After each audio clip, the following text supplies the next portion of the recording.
बच्चों, आज हम एडिशनल एक्सरसाइज चैप्टर 3 एनसीईआरटी के डिस्कस करते हैं। आप लोगों की बहुत डिमांड थी कि सर एडिशनल एक्सरसाइज की एक वीडियो बना दो। तो बच्चे, ये हम एडिशनल एक्सरसाइज को यहाँ पर पूरी तरह से सॉल्व करेंगे। क्लास 11 की एडिशनल एक्सरसाइज का एक एक क्वेश्चन हम यहाँ पे सॉल्व करेंगे। तो बच्चे, हमारे पास सबसे फर्स्ट क्वेश्चन है आपके सामने। इसमें कहा गया है कि एक 3 व्हीलर है जो कि स्टार्ट फ्रॉम रेस्ट, यानी कि इनिशियल वेलोसिटी को हम क्या मान लेंगे, 0, क्योंकि यहाँ पे वर्ड है स्टार्ट फ्रॉम रेस्ट।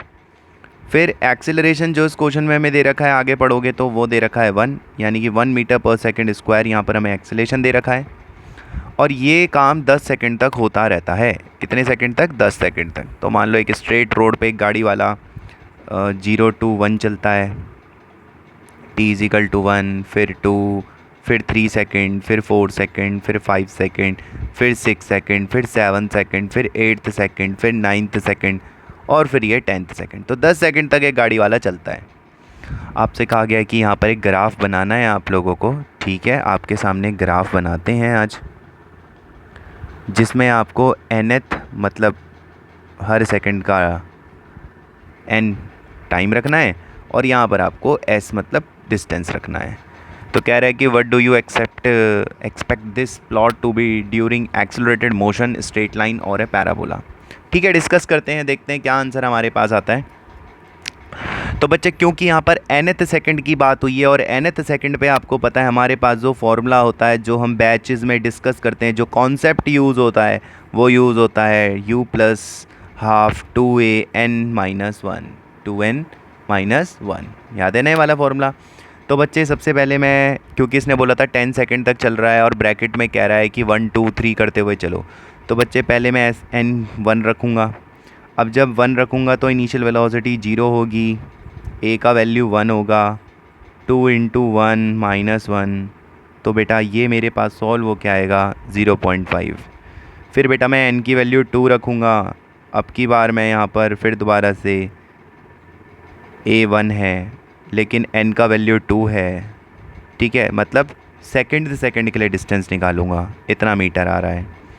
फिर बेटा सिमिलरली सो ऑन, n की वैल्यू 3 के लिए आप सॉल्व करो, ये आ जाएगा 0 + ½ a की वैल्यू 1 है, 2n कितना रखोगे आप, अब की बार 3 रखना है, तो बेटा ये सॉल्व होकर के आ जाएगा 2.5 मीटर।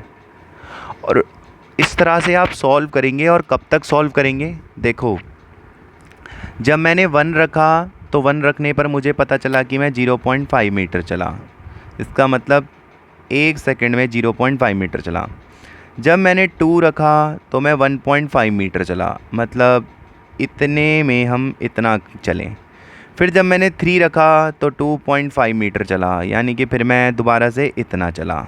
समझ रहे हो? nth का मतलब हर एक सेकंड पे आप कितना चल रहे हो।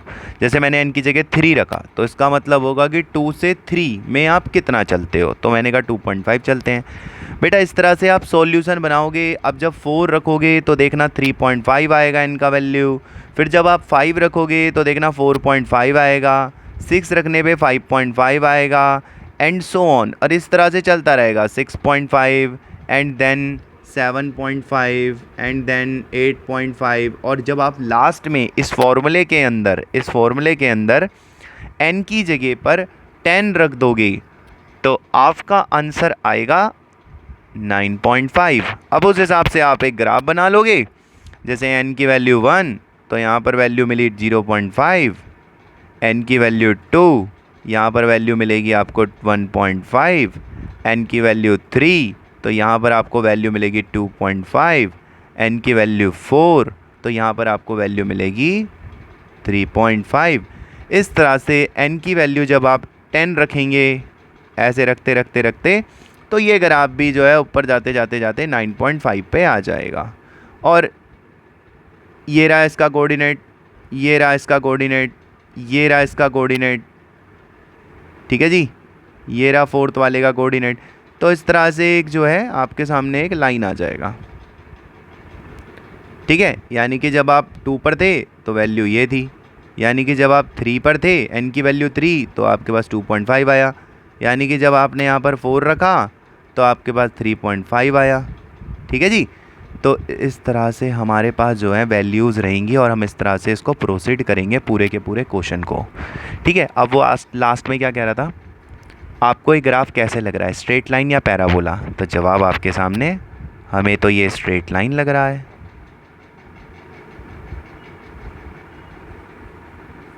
क्वेश्चन हो गया ख़त्म। ठीक है, इस तरह से हमें क्वेश्चन करना है और फर्स्ट क्वेश्चन हमारा क्लियर हो जाता है। तो आपने देखा, बस एक फॉर्मूला यूज़ होगा, इस तरह से उसमें वैल्यू रखी जाएंगी और एक ग्राफ यहाँ पे बनाया जाएगा। ओके, चलिए बच्चे सेकंड क्वेश्चन की तरफ चलते हैं। सो बच्चों, अब हमारे पास है क्वेश्चन नंबर 24 और क्वेश्चन नंबर 24 में कहा गया है, a boy standing on a stationary lift, मतलब एक जो बॉय है वो एक लिफ्ट में है। तो मान लो एक लिफ्ट है। अब लिफ्ट कैसी होती है, जैसे एक डब्बा होता है ना। हो सकता है आप में से बहुत सारे बच्चों ने लिफ्ट नहीं देखी हो। तो लिफ्ट एक ऐसे डब्बा सा होता है और इसमें एक लड़का है। अब ये लड़का एक बॉल को ऊपर फेंकता है। तो मान लो इसके हाथ में एक बॉल है, लिफ्ट अभी चल नहीं रही बच्चों, रुकी हुई है।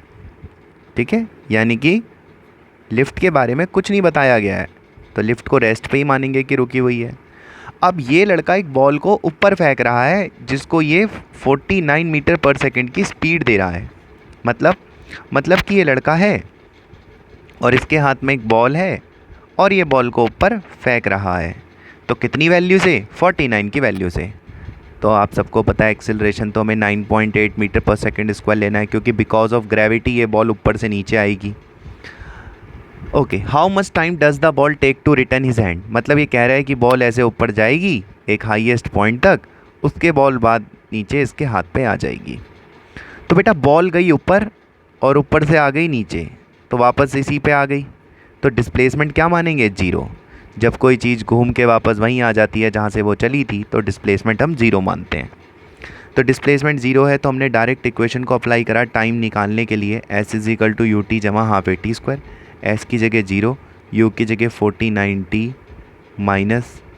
माइनस क्यों लिखा, क्योंकि ए जो है -9.8 है इसलिए, टी स्क्वायर।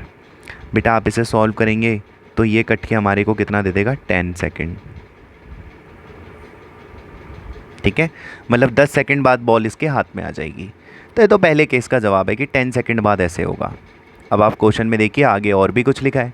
क्वेश्चन में आगे क्या लिखा है, if lift start moving up with uniform speed 5, मान लो ये लिफ्ट ऊपर जा रही है और इसकी वेलोसिटी 5 है। मेरे प्यारे बच्चों, चाहे ये लिफ्ट ऊपर जाए या चाहे ये लिफ्ट नीचे आए, ये टाइम इतना ही रहने वाला है। बहुत से बच्चों को मैंने देखा है जो नीट की तैयारी करते हैं, जो जेई की तैयारी कर रहे हैं, उनको इस क्वेश्चन में एक डाउट रहता है कि टाइम यही क्यों रहेगा, रिलेटिव क्यों नहीं लगेगा।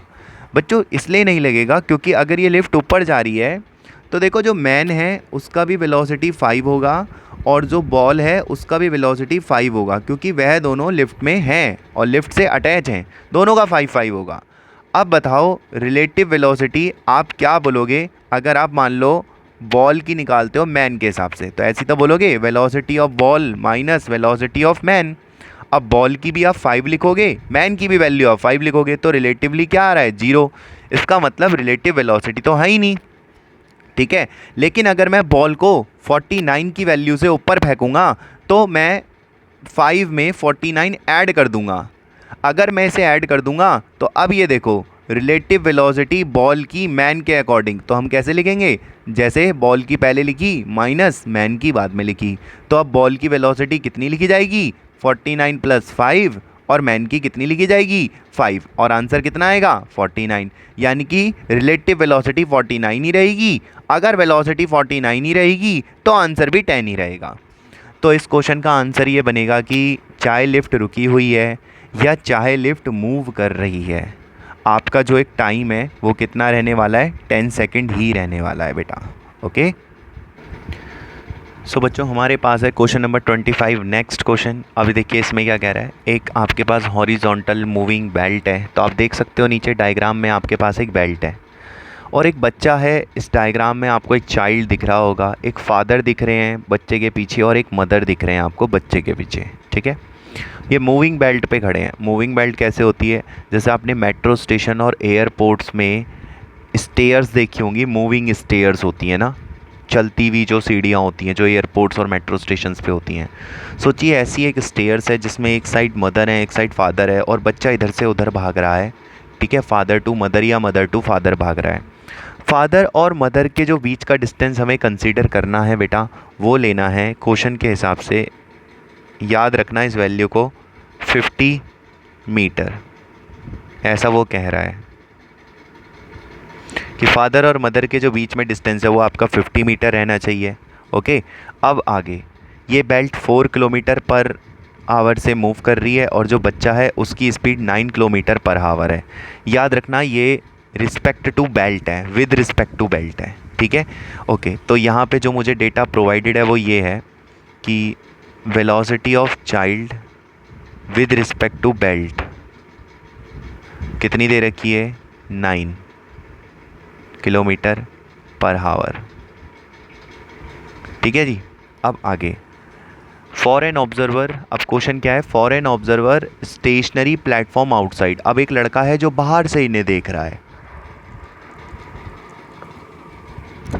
अब अगर आप इस क्वेश्चन को ध्यान से देखोगे तो स्टेशनरी मतलब, स्टेशनरी ऑब्जर्वर का मतलब है कि ऑब्जर्वर की वेलोसिटी 0 है क्योंकि वो रुका हुआ है।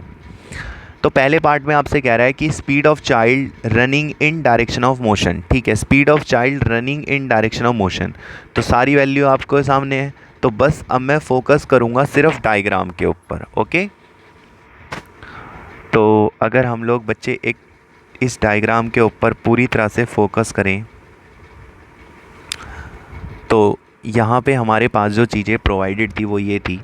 पहले पार्ट में, फर्स्ट पार्ट आपको याद होगा, फर्स्ट पार्ट में देखिए उसने हमसे क्या पूछा था, speed of child running in direction of motion of belt, ठीक है जी। तो हम कैसे सॉल्व करेंगे, सबसे पहले velocity of child with respect to belt हमें दे रखी थी 9 किलोमीटर पर आवर। अब हम इसे कैसे लिखेंगे, V C minus V B, ऐसे ही पढ़ते थे हम रिलेटिव। चाइल्ड की वेलोसिटी निकालनी है और बेल्ट की वेलोसिटी 4 है, 9, तो वी सी कितना आ गया यहाँ से, 9 + 4 कितना आ गया, 13। तो बच्चे की गति कितनी है, 13 है। तो अगर ये man velocity of child with respect to observer, तो चाइल्ड माइनस ऑब्जर्वर, ऑब्जर्वर तो स्टेशनरी है तो ऑब्जर्वर की वेलोसिटी 0 होगी और चाइल्ड की वैल्यू आप 13 निकालते हो, तो बेटा उत्तर आ जाएगा 13, यानी कि velocity of child with respect to observer. तो हमारे पास कितना आंसर आ जाएगा, 13 आंसर आ जाएगा। ओके, तो इसका आंसर हमारा 13 हो जाएगा। चलिए नेक्स्ट क्वेश्चन की तरफ चलते हैं, आपको ये बात समझ में आ गई होगी, ठीक है। अब देखिए इसका जो बी पार्ट है उसकी तरफ चलते हैं।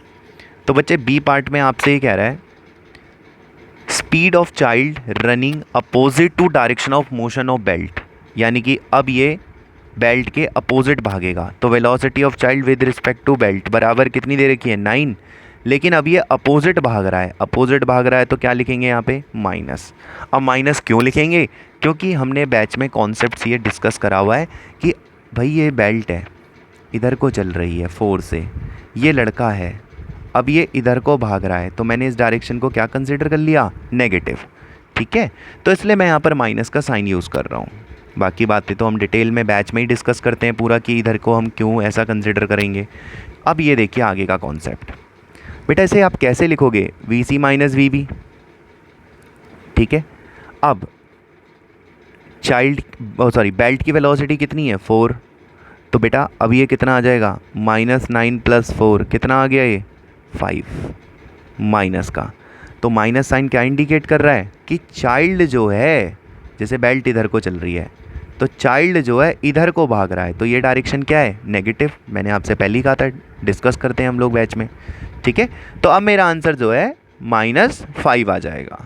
ओके ओके, तो पूरा ही निकाल के बता देते हैं। अब अगर आप चाइल्ड को ऑब्जर्वर के हिसाब से देखोगे तो चाइल्ड माइनस ऑब्जर्वर, ऑब्जर्वर की वेलोसिटी 0, चाइल्ड की हो जाएगी -5 और आंसर आ जाएगा -5।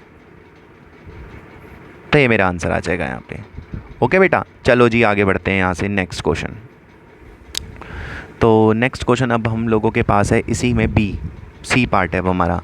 Time taken by child in A and B. देखिए ए वाले केस में ध्यान से सुनना, ए वाले केस में आप ऑब्जर्वर के हिसाब से देख रहे हो सारी चीज़ें।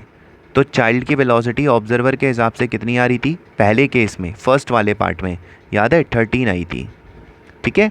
और जो बी वाला पार्ट था उसमें चाइल्ड की वेलोसिटी ऑब्जर्वर के हिसाब से कितनी आ रही थी, -5 आ रही थी। तो 5 लिख लेंगे, ठीक है। तुम्हें पता है 5 क्यों लिखेंगे, ठीक है ना। अब आगे तो टाइम क्या होता है बेटा, डिस्टेंस अपॉन में स्पीड। टाइम क्या होता है, डिस्टेंस अपॉन में speed. Speed can never be negative, इसलिए सिर्फ यहाँ पर 5 लिखेंगे। तो डिस्टेंस कितना है फादर और मदर के बीच में, तो डिस्टेंस था फादर और मदर के बीच में, आपको याद होगा 50, अपॉन में 5 कर दो तो कितना आ गया 10 सेकेंड। तो सेकंड केस में तो 10 सेकेंड लगेंगे। अब इसमें कितने लगेंगे वो हम देख लेते हैं। तो 50 को हमने डिवाइड कर दिया किससे, 13 से। अगर आप में से किसी भी बच्चे को कोई भी डाउट है तो वो मुझसे बोल सकता है। तो वो कह रहा है time taken by child in first A and B, ठीक है। तो अगर ये इधर की तरफ भागेगा, अब ये किधर की तरफ भाग रहा है, अब ये इधर की तरफ जा रहा है, आप सबको पता है पहले पार्ट के हिसाब से। तो इसे हम काटेंगे तो ये भी हमारे को एक आंसर दे देगा 50/13 को काट के इतना सेकंड। तो पहले पार्ट के हिसाब से अगर ये बेल्ट की डायरेक्शन में जा रहा है तो इतना टाइम लेगा। दूसरे पार्ट के हिसाब से अगर ये बेल्ट के अपोजिट जा रहा है तो इतनी टाइम ले लेगा। अब ये पूछ रहा है which of the answer alter if motion is viewed bye parents. कौन सा आंसर चेंज होगा, कौन सा आंसर चेंज होगा पेरेंट्स के हिसाब से, कौन सा आंसर चेंज होगा। तो बच्चे जवाब है दोनों ही आंसर चेंज होंगे, क्योंकि अगर पेरेंट्स के हिसाब से देखोगे तो ये वेलोसिटी 13 नहीं आनी, इसके पीछे कारण मैं आपको बता देता हूँ, और ये 5 भी नहीं आनी। अब ये कितनी आएगी, देखो ये तो ऑब्जर्वर के हिसाब से है, तो टाइम का फॉर्मूला जो था वो था डिस्टेंस अपॉन स्पीड, तो आप इसे यहाँ रख दे रहे थे। लेकिन अगर मैं आपसे बोलूँ कि किसी भी एक के हिसाब से, तो चाहे आप फादर के हिसाब से देख लो चाहे आप मदर के हिसाब से देख लो, क्योंकि वो हैं किसके ऊपर, बेल्ट के ऊपर। तो जो बेल्ट की वेलोसिटी होगी वही फादर मदर की कंसिडर करी जाएगी। जैसे कि फॉर एग्जांपल मैं आपसे फर्स्ट केस डिस्कस करता हूँ कि क्यों यहाँ पर अब टाइम चेंज हो रहा है। तो जैसे मान लो ये मदर है, अब बेल्ट इधर जा रही है तो मदर की भी वेलोसिटी आपको इधर ही कंसिडर करनी पड़ेगी 4, ठीक है। तो चाइल्ड की जो वेलोसिटी थी वो हमने इस केस में सॉल्व करके, मतलब जो कैलकुलेशन करके निकाली थी चाइल्ड की, वो निकाली थी 13, ठीक है। अब ये देखिए मदर को चाइल्ड कितने से दिखेगा, 13 निकाली थी हमने, याद रखना फर्स्ट केस में। तो velocity of child with respect to mother, तो चाइल्ड माइनस मदर, चाइल्ड की वेलोसिटी कितनी लिखोगे 13 और मदर की कितनी लिखोगे 4। 13 में से 4 गया, कितना आया 9। तो मदर के हिसाब से कितनी वेलोसिटी है 9। अगर मान लो फादर होते, फादर की भी 4 होती, ठीक है। तो फादर के भी हिसाब से velocity of child with respect to father, तो चाइल्ड माइनस फादर करते कितना आता 13 - 4 कितना आता 9। तो अब वेलोसिटी कुछ और होती ना इस बच्चे की, अगर इसकी वेलोसिटी कुछ और होती तो स्पीड कुछ और होती, स्पीड कुछ और होगी तो टाइम भी कुछ और होगा, ठीक है। तो हाँ टाइम जो है क्या करेगा, अल्टर करेगा, टाइम जो है चेंज होगा। तो कौन सा वो पूछ रहा है बस कि विच of the answer alter, alter मतलब चेंज होना, कौन सा आंसर चेंज होगा is viewed by one of the parent. तो जवाब है दोनों ही आंसर चेंज होंगे, ए और बी, ए और बी दोनों ही चेंज होंगे। पर हाँ ए पार्ट में अगर मदर को जितनी स्पीड इस बच्चे की दिख रही है उतनी ही फादर को भी इसकी स्पीड दिखेगी, और बी वाले पार्ट में जितनी स्पीड मदर को इस बच्चे की दिखेगी उतनी ही आपको फादर को भी दिखेगी। जैसे कि आप ये देखो मदर को दिखा कितने से 9 से, तो फादर को भी कितने से दिखा 9 से। ये मैंने पहला केस डिस्कस करा। अगर आप सेकंड केस निकालोगे तो उसमें भी क्या है, दोनों को सेम स्पीड से दिखेगा, पर दोनों के लिए आंसर वेरी करेगा, क्योंकि पहले तो आप देखोगे 13 था ना, लेकिन अब कितना आ रहा है 9 आ रहा है ना, तो चेंज तो होगा टाइम। तो जवाब है ए बी सी तीनों पार्ट हमने डिस्कस कर लिए थे। अब इसका जो लास्ट वाला पार्ट था, विच of the answer alter if motion is viewed by one of the parents, तो जवाब है दोनों ही पार्ट में आंसर हमारा अल्टर करेगा। ओके, चेंज होगा मतलब, क्योंकि स्पीड जो है अब चेंज हो जाएंगी। अब ऑब्जर्वर जो है मदर और फादर हैं, स्टेशनरी ऑब्जर्वर नहीं है, इसलिए चेंज आ जाएगा। चलिए नेक्स्ट क्वेश्चन की तरफ चलते हैं। सो बच्चों, हमारे पास आता है क्वेश्चन नंबर 26, और क्वेश्चन नंबर 26 में हमसे कहा गया है कि एक टावर है हमारे पास,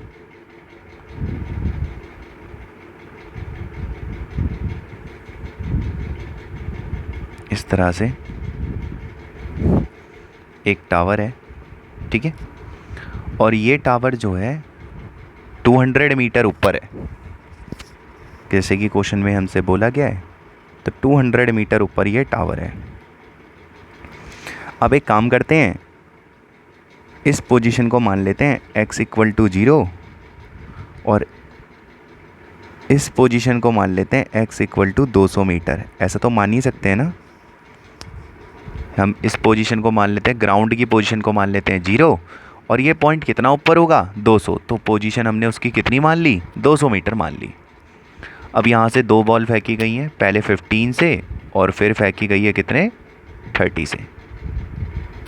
अब ये कह रहा है कि एक ग्राफ है, उसको वेरीफाई करना है सेकंड टू फर्स्ट। देखिए कह रहे हैं ना रिलेटिव पोजीशन, रिलेटिव पोजीशन मतलब पोजीशन बतानी है सेकंड की माइनस फर्स्ट, ये हो गया relative position of second with respect to first, ये हमें बताना है। तो हमें जो है यहाँ पर इक्वेशन बतानी है लीनियर और कर्व प्लॉट की, और कर्व इसने हमें ये प्रोवाइडेड करा हुआ है बच्चों, ये देखो। तो ये ग्राफ आधा, अगर आप इसे ध्यान से देखो तो ये 8 सेकंड के नियर बाय तक एकदम स्ट्रेट गया, और 8 सेकंड के बाद ये जो है क्या हो जाता है, कर्व हो जाता है। तो ऐसा क्यों हो रहा है ये डिस्कस करते हैं, क्योंकि ये यही कह रहा है कि ग्राफ को डिस्कस कर दो। तो ठीक है बच्चों, क्या होगा, ये बॉल यहाँ से नीचे आएगी, तो चेक करते हैं कि फ़र्स्ट बॉल को नीचे आने में कितना टाइम लगा। तो अगर मैं फ़र्स्ट बॉल को ले देखूँ तो क्वेश्चन में फ़र्स्ट बॉल की जो स्पीड थी वो 15 बोली गई थी, और एक्सेलरेशन हमें पता है -g लेना है, यानी कि 10 ले लेते हैं, ठीक है। नेक्स्ट दूसरी बात, हम यहाँ पर जो इनिशियल पोजीशन यूज़ कर रहे हैं वो 200 मीटर यूज़ कर रहे हैं, ठीक है। तो हम जो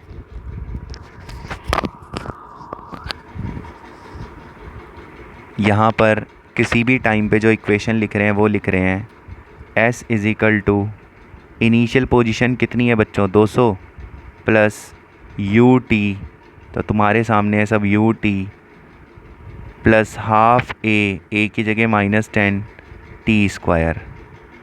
ओके बेटा, अगेन दोबारा से हम एक और यहाँ पर इक्वेशन का सेटअप बना रहे हैं। अगर मैं सेकंड बॉल के लिए देखूँ तो बेटा u कितना दे रखा था क्वेश्चन में, u दे रखा था हमें कितना दिया था बताओ। ये देखो, अगर आपको प्रॉब्लम आ रहा है तो यहाँ से रीड करो, ये देखो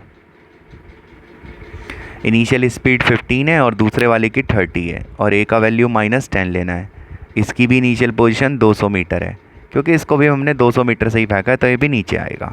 ओके, तो उसके लिए भी इक्वेशन लगाई s = इनिशियल पोजीशन क्या है 200 प्लस, अब लिखेंगे ut, तो ut plus half a t²। तो यहाँ पर हमने इसको भी ऐसे लिख दिया, ये सेकंड वाले की पोजीशन किसी टाइम पर, ये फर्स्ट वाले की पोजीशन किसी टाइम पर। ओके, तो दोनों बातें हमने यहाँ पर आपके सामने नोट डाउन कर दी हैं, दोनों बातें हमारे पास हैं, ठीक है। यहाँ तक इक्वेशन बनाने तक किसी भी बच्चे को कोई प्रॉब्लम हो तो वो डिस्कस कर सकता है, यहाँ तक एकदम क्लियर हमारे पास इक्वेशंस हैं, ठीक है। अब इन इक्वेशंस में मैं कुछ बातें डिस्कस कर रहा हूँ। देखिए फर्स्ट बॉल ग्राउंड पे आके गिरी, और ग्राउंड की पोजीशन क्या है 0, तो इसकी पोजीशन क्या मान ली 0। अगर इसकी पोजीशन 0 मान लोगे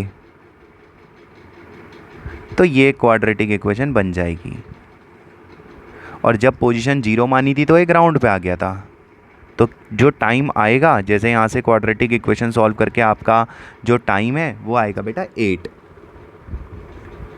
एक और आ रहा होगा रूट, आपको पता ही है, एक और रूट आ रहा होगा जो कि नेगेटिव होगा। आपको पता है क्वाड्रेटिक इक्वेशन के 2 रूट आते हैं हमेशा, तो 2 रूट जो आ रहे होंगे तो उसमें से एक रूट तो आ रहा है बेटा कितना 8, और बेटा जो आपका दूसरा रूट आएगा तो जब आप उसे सॉल्व करोगे दूसरे रूट को तो वो आ रहा होगा -5। प्रॉब्लम आए तो आप मुझसे शेयर कर सकते हो कि क्वाड्रेटिक इक्वेशन कैसे सॉल्व करते हैं हम, ठीक है। और बिल्कुल इसी तरह से सेकंड बॉल भी तो ग्राउंड में आके गिरी है, तो इसकी भी पोजीशन क्या मानोगे 0, तो यहाँ पर 0 रख करके इस इक्वेशन को भी आप सॉल्व करोगे, 2 रूट आ जाएंगे। पहला रूट आएगा आपका, सॉल्व करने से 2 रूट आ रहे हैं, पहला रूट आएगा 10 और दूसरा रूट आएगा -4। तो बेटा टाइम तो कभी नेगेटिव होता नहीं है, तो ये वाले रूट आप छोड़ दो, छोड़ दिए तो ये पता चल गया कि फर्स्ट बॉल को यहाँ तक आने में 8 सेकंड लगे, दूसरी बॉल को यहाँ तक आने में 10 सेकंड लगे। तो ज़्यादा समय कौन ले रही है, ये बॉल ले रही है ज़्यादा समय, याद रखना, ठीक है जी। अब आगे बढ़ते हैं हम यहाँ से। तो इतना इक्वेशन सॉल्व होने के बाद अब जो हमारे पास इक्वेशन है बस हमें उसी को फोकस करना है, क्योंकि वहीं से हमारे पास आंसर आएंगे सारे के सारे। अब ये देखिए आप, हमें x2 - x1 निकालना है। तो अगर मैं s2 में से माइनस करूँगा s1, s2 ये है इक्वेशन, और s1 s2 ये है इक्वेशन, s1 ये है s2 ये है। अगर मैं इन्हें माइनस करूँगा तो 200 में से 200 कट जाएगा बेटा, इसमें से ये कट जाएगा और आपके पास बचेगा 15t, बचेगा ना। अब अगर आप इस इक्वेशन को देखो तो ये तो लीनियर इक्वेशन है, क्योंकि इसमें जो पोजीशन है, चेंज इन पोजीशन, वो डायरेक्टली प्रोपोर्शनल टू टाइम है। क्या है वो, डायरेक्टली प्रोपोर्शनल टू टाइम है ना। इसीलिए जब आप इस ग्राफ को देखोगे तो यहाँ पे जो आपको दिखेगा, अब ग्राफ देखो, यहाँ पे जो आपको दिखेगा वो पहले स्ट्रेट लाइन दिखेगी 8 सेकंड तक। कहाँ तक, 8 सेकंड तक।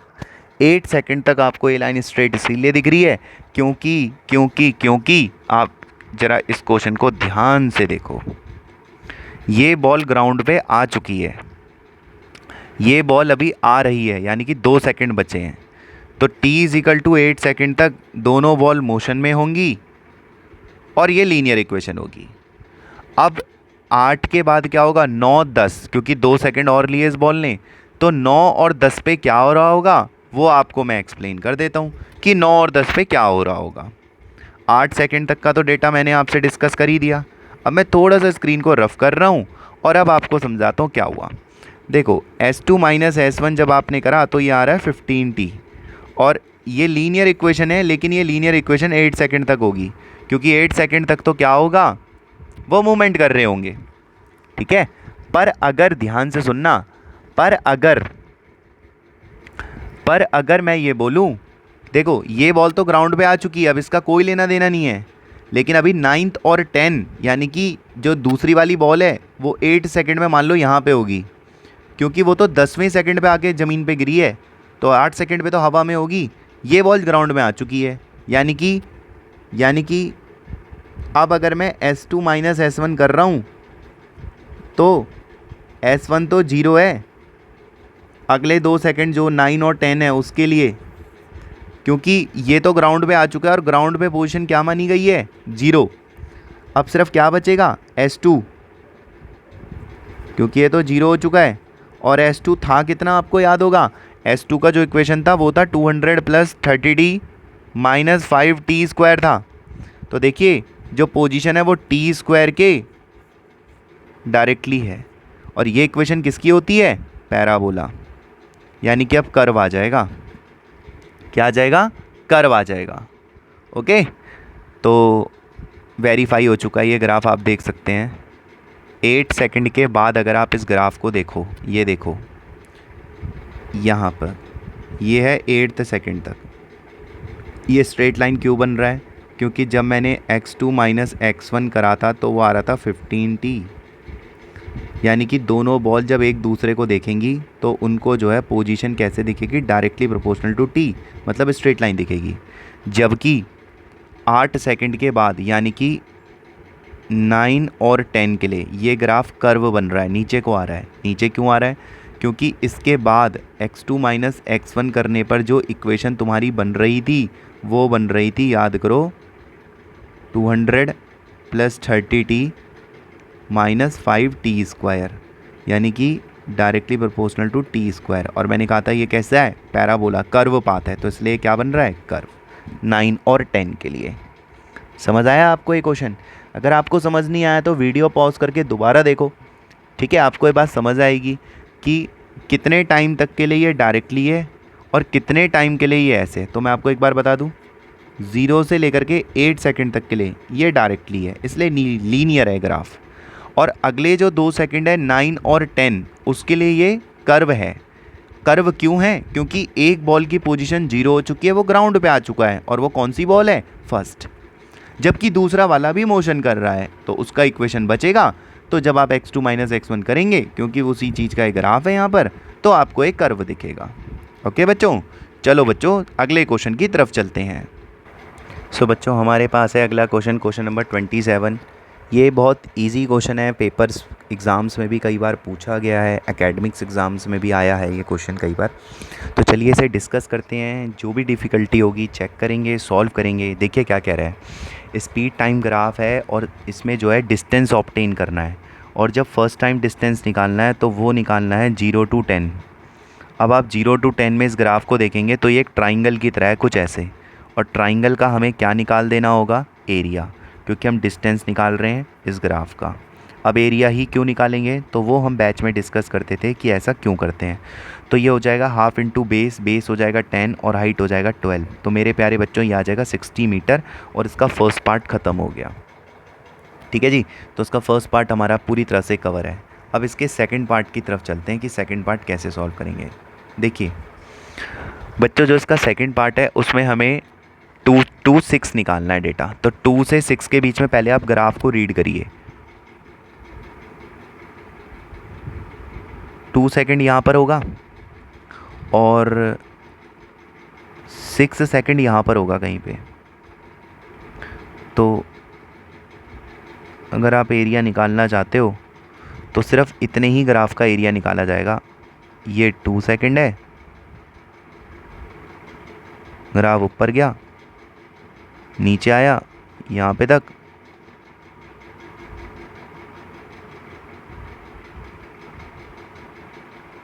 सिक्स सेकंड, समझ गए? सिर्फ इतना एरिया निकाला जाएगा 2 to 6। लेकिन प्रॉब्लम यह है कि हमें नहीं पता कि ये एरिया निकाले कैसे।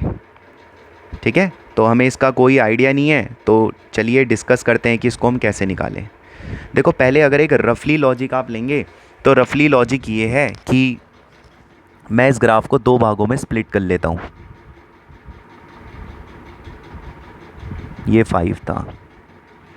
अब ये 2 ट्रेपेजियम बन चुके हैं, अगर आप ध्यान से देखोगे तो। एक तो ये वाला ट्रेपेजियम बन चुका है,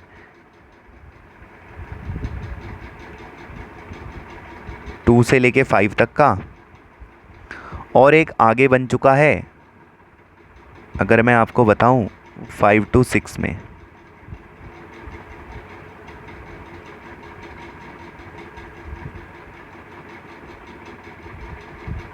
ये तो 2 ट्रेपेजियम है और दोनों के हमें क्या निकालने पड़ेंगे, एरिया, तब जाके उस पूरे ग्राफ का एरिया आ जाएगा, है ना। पर यहाँ पे प्रॉब्लम ये है कि ये हाईएस्ट पॉइंट तो पता है कि 12 है, मतलब ओके बच्चों, तो आपको एरिया के लॉजिक्स क्लियर हो गए होंगे कि कैसे कैसे मैं इस ग्राफ को सॉल्व करूँगा। तो चलिए शुरू करते हैं। थोड़ा सा लेंथी प्रोसेस है बट इजी है, तो मैं आपको 1 by 1 यहाँ पे से सॉल्यूशन बताता हूँ कि कैसे कैसे हम चलेंगे। तो जैसे कि अभी हमने डिस्कस करा था कि हमारे पास ये जो ग्राफ है, मैं साइड में से प्लॉट भी कर लेता हूँ।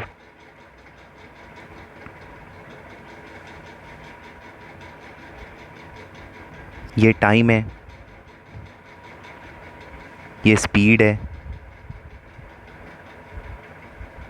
ये ग्राफ पहले ऐसे ऊपर आया, फिर ये ग्राफ ऐसे नीचे आया, ठीक है। और ये वैल्यू हमारी 5 है और ये वैल्यू हमारी 12 है, तो हमारे पास ऐसे ऐसे वैल्यू आई। ये वैल्यू 2 है।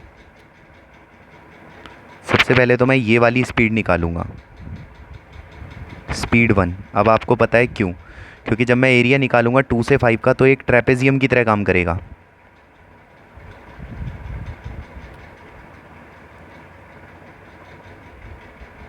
टू से 5 के लिए। सो बच्चों, स्पीड निकालने के लिए मेरे पास इक्वेशन है v is equal to you plus A T. So बच्चों, ये जो मेरी स्पीड है इसे मैं 12 ले रहा हूँ क्योंकि मेरी इनिशियल स्पीड 2 सेकंड से शुरू होगी। एक्सेलरेशन का कोई आइडिया नहीं है। अब देखिए, 5th सेकंड तक की इक्वेशन लगाऊंगा 2 से, तो 5 माइनस 2 इसलिए करा क्योंकि मैं 3 सेकंड के लिए ही मोशन कर रहा हूँ।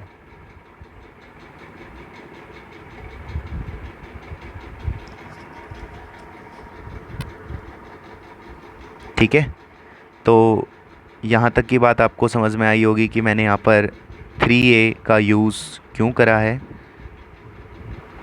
ठीक है, चलिए बात की बात है, इसको मैं बाद में भी आपको समझा दूंगा कि यार हम इस तरह से क्यों कर रहे हैं इस क्वेश्चन को। इसे भूल जाइए, मैं आपको एक और तरीका यहाँ पे फटाफट से दिखाता हूँ। देखिए, सबसे पहले मैं एक्सेलेरेशन निकाल लूँगा, तो मैं इस ग्राफ का स्लोप निकाल लेता हूँ। तो स्लोप है, परपेंडिकुलर है 12 और बेस है 5, कट के आ गया 2.4 आ गया मेरे पास ये।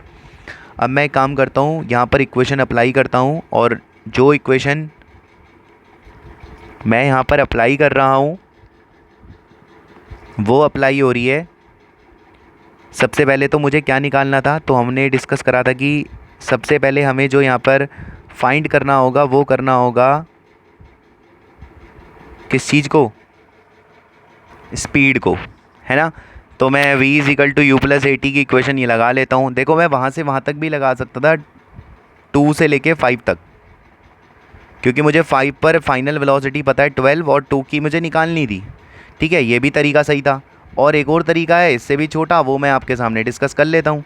अगर मैं सीधा 0 से 2 के लिए लगाऊँ तो इनिशियल वेलोसिटी 0 है, फाइनल वेलोसिटी मुझे निकालनी है जितनी आएगी। ठीक है, एक्सेलेरेशन 2.4 है और टाइम कितना लूँगा? 2 सेकंड, क्योंकि मैं 0 से 2 के लिए लगा रहा हूँ इक्वेशन।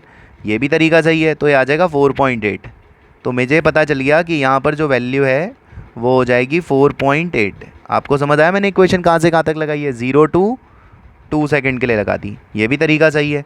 अब जब मेरे पे स्पीड आ गई तो मैं यहाँ से डिस्टेंस निकाल सकता हूँ, डिस्प्लेसमेंट वगैरह फाइंड कर सकता हूँ। कैसे? ये देखिए, इक्वेशन यूज़ कर ली, s is equal to you t plus half A T square, और इक्वेशन लगाएंगे 2 से लेके 5 तक में। तो s मुझे निकालना है, u मैंने 4.8 रख दिया है, t की जगह मैंने 3 रख दिया है, a को मैंने 2.4 रख दिया है, t की जगह मैंने 3 रख दिया है। ठीक है, तो मेरे पास यहाँ से जो कैलकुलेशन मैंने करी है उससे मेरा आंसर आ रहा है 25.2 मीटर आ गया। तो ये मेरे पास सीधा सीधा सीधा इतना डिस्टेंस आ गया, मुझे एरिया निकालने की भी ज़रूरत नहीं पड़ी। अब मैं एक काम करता हूँ, सेम अब मुझे 5 to 6 निकालना है, याद रखना 5 to 6 निकालना है। तो मैं दोबारा एक ऐसे ही स्लोप निकालूंगा पहले और फिर इक्वेशन को यहाँ पर अप्लाई करूँगा। ठीक है, तो स्टार्ट करते हैं इस प्रोसेस को। तो गाइज़, मैंने जब एक्सेलेरेशन निकाला तो परपेंडिकुलर होगा -12, और जो बेस होगा वो यहाँ पे 12 तक था या 10 तक था ग्राफ में ना, तो ये आ जाएगा 5 और ये आ जाएगा माइनस का 4.8। अब स्लोप नेगेटिव क्यों है? क्योंकि आपको दिख रहा होगा वो नीचे की तरफ जा रहा है ना स्लोप। 5 से लेके 10 के लिए देखो ग्राफ नीचे की तरफ जा रहा है। ओके, तो मैं यहाँ पर जो है अब सबसे पहले v निकालने की भी कोशिश करता हूँ। तो मैं इक्वेशन को जो अप्लाई कर रहा हूँ वो कहाँ से कहाँ तक के लिए कर रहा हूँ, तो इक्वेशन को अप्लाई करते हैं s निकालने के लिए 5 to 6 तक के लिए। तो इक्वेशन यूज़ हो रही है s is equal to you t plus half A T square, u लिया 12, टाइम तो 1 ही सेकंड का गैप है बच्चों, एक्सेलरेशन माइनस का 4.8 यूज़ कर लिया, टाइम 1 का स्क्वायर यूज़ कर लिया। तो ये वैल्यू आ रही है हम लोगों के पास 10.8 मीटर। तो इसका मतलब हमने इतना एरिया और फाइंड कर लिया। ठीक है, तो मेरे पास अब टोटल एरिया आ चुका है जहाँ से जहाँ तक मुझे निकालना था। ओके, तो काफ़ी इजी है क्वेश्चन, आप समझ गए होंगे। एरिया फाइंड करना था तो ये भी तरीका होता है हमारे पास। तो दोनों पार्ट के हमारे पास आंसर आ गए। अब मैं 2 से लेकर के 6 तक का टोटल एरिया आपको समझा देता हूँ। 2 से 5 तक में जो एरिया आया था, हमने जो आंसर निकाला था वो निकाला था 25.2, और 5 से 6 के लिए जो निकाला था वो निकाला था 10.8। तो ओवरऑल आंसर आएगा 36 मीटर। ओके जी, तो ओवरऑल एरिया जो आ रहा है वो आ रहा है सेकंड पार्ट में 36 मीटर। ओके, और भी कुछ इस क्वेश्चन में पूछा है क्या? तो बच्चे देखिए, यहाँ पर इसने हमसे पूछा है एवरेज स्पीड पहला पार्ट और दूसरे पार्ट में। तो एवरेज स्पीड होती है total distance upon total time. तो पहले पार्ट की अगर मैं बात करूँ तो टोटल टाइम लेना है 10, और टोटल जो आ रहा था वो 60 आ रहा था आई थिंक, है ना। बी पार्ट की बात करते हैं, सेकंड पार्ट जिसको अभी अभी हम सॉल्व कर रहे थे। टोटल टाइम होगा 2 से 6, तो 2 से 6 का टोटल टाइम कितना बनेगा? 4 सेकेंड। और टोटल एरिया हमने 36 निकाला था अभी, तो ये कितना आ जाएगा? 9, और ये कितना आ जाएगा? 6। तो ये है इस पूरे पार्ट का जवाब। ओके, अब डिस्कस करते हैं क्वेश्चन नंबर 28 को। सो बच्चों, ये है हमारा लास्ट क्वेश्चन, और इस लास्ट क्वेश्चन में फिर से एक बार ग्राफ, यानी कि graph is too important for 11th class point of view. तो ये देखिए, इसने हमें यहाँ पर टाइम दे रखा है, यहाँ पर इसने हमें स्पीड दे रखा है। अब अगर आप ग्राफ को ध्यान से देखते हैं तो ये ग्राफ ऐसे है, यहाँ पे है T1, यहाँ पर है T2। अब आप देखिए कि VT ग्राफ का जो स्लोप होता है वो एक्सेलरेशन होता है, आपको पता होगा, और यहाँ पर जो एंगल होगा वो चेंज हो रहा होगा, क्योंकि ये ग्राफ स्ट्रेट लाइन थोड़ी है कि जिसका एंगल हमेशा सेम रहेगा। ये ग्राफ तो एकदम कर्व है, तो कर्व का तो एंगल क्या होता जाता है? वेरिएबल में रहता है, यानी कि जो ए है वो हमेशा क्या होता जाएगा? चेंज होता जाएगा, क्योंकि ये VT ग्राफ, और VT ग्राफ का जो स्लोप होता है वो हमें क्या देता है? एक्सेलरेशन देता है। तो इसका मतलब ये है कि ये जिस भी इक्वेशन या जिस भी चीज़ का ग्राफ है उसका एक्सेलरेशन चेंज हो रहा होगा, सेम नहीं होगा। इसका मतलब ये है, ठीक है। तो ओके, तो हम देखते हैं क्या कहना चाह रहा है। कह रहा है VT ग्राफ है, और यहाँ पर जो है कह रहा है which of the following formula are correct. ठीक है, ये नीचे 4 5 6 इक्वेशन दे रखी हैं A से लेके F तक। कह रहा है कौन सा फार्मूला करेक्ट है और कौन सा इनकरेक्ट है। तो मेरे प्यारे बच्चों, पहला वाला इनकरेक्ट होगा, जो इनकरेक्ट होगा उस पर मैं क्रॉस लगा देता हूँ। दूसरा वाला इनकरेक्ट होगा, और तीसरा वाला भी इनकरेक्ट होगा। अब इसके इनकरेक्ट होने का कारण क्या है? क्योंकि इन तीनों इक्वेशनों में देखो एक्सेलरेशन का इस्तेमाल करा जा रहा है, और एक्सेलरेशन का इस्तेमाल T1 से T2 टाइम के लिए करा जा रहा है, जो कि गलत है, क्योंकि T1 से T2 टाइम के लिए एक्सेलरेशन सेम नहीं है, ये वेरिएबल में है। ये वेरिएबल में है, जैसे कि मैंने स्क्रीन पे आपके सामने लिखा है कि चेंज हो रहा है, और अगर कोई चीज़ चेंज हो रही है तो आप इसे T1 से T2 तक के लिए सेम थोड़ी बोल सकते हो। जैसे इसने तीनों इक्वेशनों में T1 से T2 के लिए एक्सेलरेशन को A मान लिया है, वो हो ही नहीं सकता, क्योंकि एक्सेलरेशन क्या हो रहा है? चेंज हो रहा है, इसलिए ये तीनों इक्वेशन गलत हैं। ठीक है, क्योंकि एक्सेलरेशन सेम नहीं है T1 से T2 के लिए, वेरिएबल में। C क्यों ठीक है? क्योंकि उसमें एक्सेलरेशन जैसी बात ही नहीं हो रही है। D क्यों ठीक है? क्योंकि उसमें भी एक्सेलरेशन जैसी बात नहीं हो रही है इक्वेशन के अंदर, वो तो फॉर्मूले हैं। एवरेज स्पीड क्या होती है? Total displacement upon total time, ठीक है। एवरेज एक्सेलरेशन क्या होता है? चेंज इन वेलोसिटी अपॉन में चेंज इन टाइम, वो भी ठीक है, ठीक है।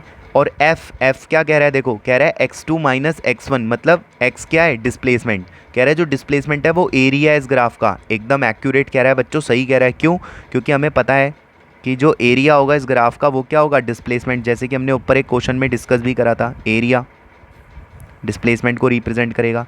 तो जो सही वाले ग्राफ है वो CDF है, क्योंकि इनमें ना तो एक्सेलेरेशन की यूज़ हो रही है कुछ भी चीज़, और जो बात बोली गई है वो सही बोली गई है। जैसे यहाँ पर बोला गया है एरिया जो VT ग्राफ का होगा वो डिस्प्लेसमेंट को शो करेगा, सही कह रहा है। और यहाँ पर एक्सेलेरेशन से रिलेटेड कुछ बात नहीं कही, ये भी एकदम सही कह रहा है, ठीक है जी। तो यहाँ पर कौन से फॉर्मूले करेक्ट हैं? CDF के। क्लियर? और क्यों सही है वो आपसे डिस्कस कर दिया मैंने, क्योंकि यहाँ पर एक्सेलरेशन के रिगार्डिंग कोई बात नहीं करी गई है, क्योंकि एक्सेलरेशन यहाँ पर चेंज है।